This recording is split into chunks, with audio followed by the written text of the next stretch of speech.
Wakristo tumepimwa, tumewekwa mizani, lakini mizani yaonyesha kuwa tumepungua. Tumemwasi Bwana kwa kuenda kinyume na mapenzi yake.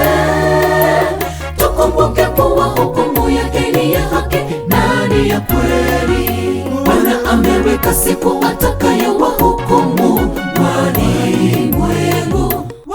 Wakristo tumepimwa, tumewekwa mizani, lakini mizani yaonyesha kuwa tumepungua. Tumemwasi Bwana kwa kuenda kinyume na mapenzi yake.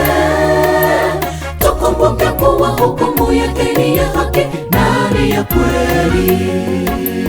Wakati umefika wa hukumu kuanza katika nyumba ya Bwana Mungu, na ikianza kwetu sisi mwisho wa wasioitii Injili utakuwaje? Tukumbuke tulipoangukia, tuyarudie mapito ya kwanza, kwa kuwa si wakati wa kusinzia.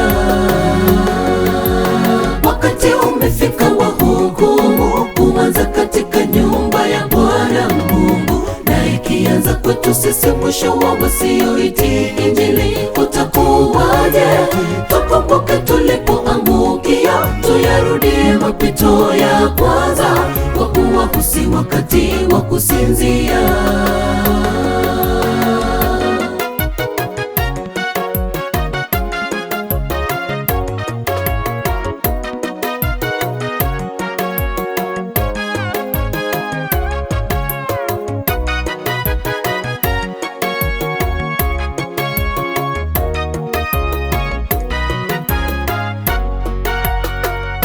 Imetupasa sisi sote kudhihirishwa mbele ya kiti cha hukumu, ili kila mtu apokee ijara ya mambo aliyoyatenda.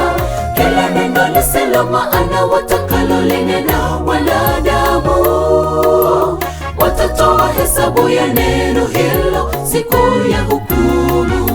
Imetupasa sisi sote kudhihirishwa mbele ya kiti cha hukumu, ili kila mtu apokee ijara ya mambo aliyoyatenda.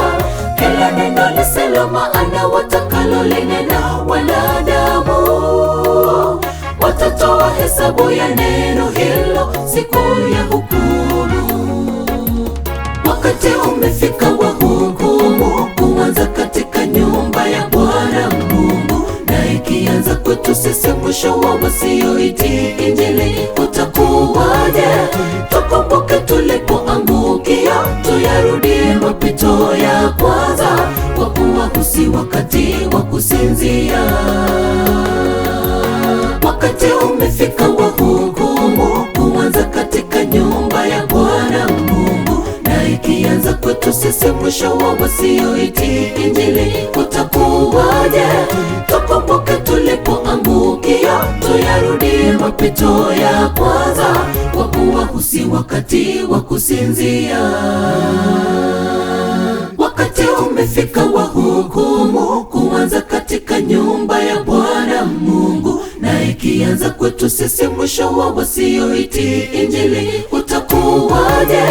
Tukumbuke tulipoangukia, tuyarudie mapito ya kwanza, kwa kuwa si wakati wa kusinzia.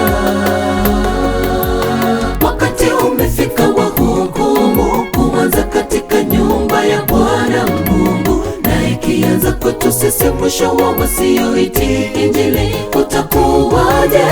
Tukumbuke tulipoangukia, tuyarudie mapito ya kwanza, kwa kuwa si wakati wa kusinzia.